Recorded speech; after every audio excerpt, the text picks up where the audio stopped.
Anda menyaksikan segmen Hot News dengan informasi terpopuler di cnbcindonesia.com.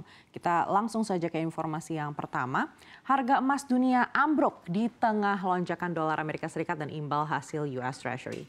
Keduanya naik di tengah tendensi Bank Sentral Amerika Serikat The Fed yang masih high for longer, bahkan hawkish, serta penantian data inflasi Amerika Serikat di pekan ini.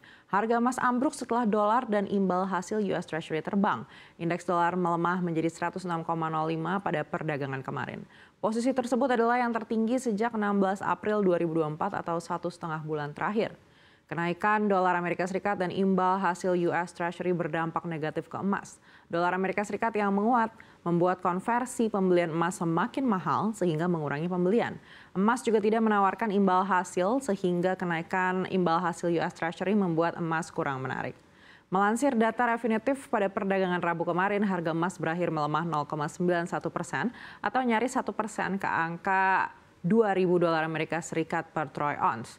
Penutupan kemarin adalah yang terlemah sejak 22 Juni 2024 atau 12 hari terakhir.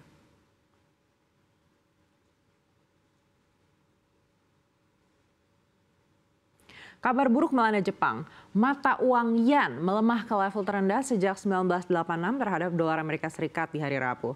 Kejadian ini pun memicu spekulasi mengenai intervensi baru yang akan dilakukan pihak berwenang. Sebenarnya yen dilemahkan oleh kebijakan moneter negeri Sakura yang longgar. Yen merosot hingga 160,75 terhadap dolar Amerika Serikat sebelum mengurangi sebagian penurunannya ke 160,39. Level ini terakhir terlihat di Desember 2023. Sebelumnya pejabat mata uang utama negeri Asia itu telah mengucurkan miliaran dana untuk mendukung yen setelah mencapai level terendah dalam 34 tahun di 160,17 di akhir April, namun dengan efek terbatas. Jepang sendiri telah menaikkan suku bunga tahun ini ke kisaran 0 hingga 0,1% dan mengakhiri kebijakan suku bunga negatif sejak Maret. Ini membuat investor berbondong-bondong mencari imbal hasil yang lebih tinggi pada aset dolar, sehingga menaikkan nilai mata uang terhadap yen.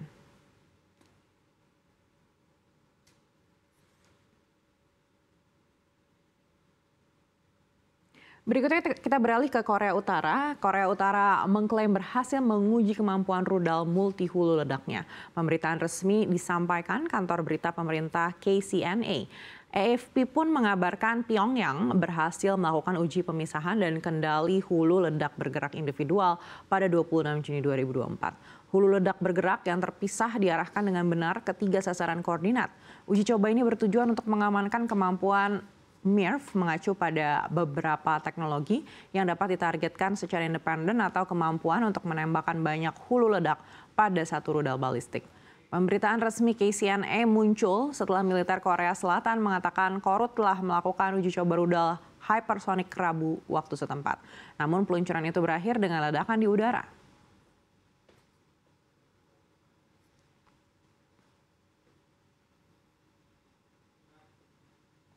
Kita beralih ke negara barat. Inggris bersiap menghadapi suhu terik 31 derajat Celcius hari ini saat ribuan orang berkumpul di pusat kota Glastonbury. Hal ini terjadi karena suhu di London lebih panas dibandingkan Ibiza dan Barcelona pada Selasa waktu setempat. Dengan suhu di ibu kota diperkirakan mencapai 30 derajat Celcius. Perubahan iklim menempatkan tahun 2024 menjadi tahun terpanas dalam catatan dengan jumlah kematian akibat suhu yang menyengat dan peristiwa cuaca ekstrim meningkat dari India dan Arab Saudi hingga Amerika Serikat dan Brasil.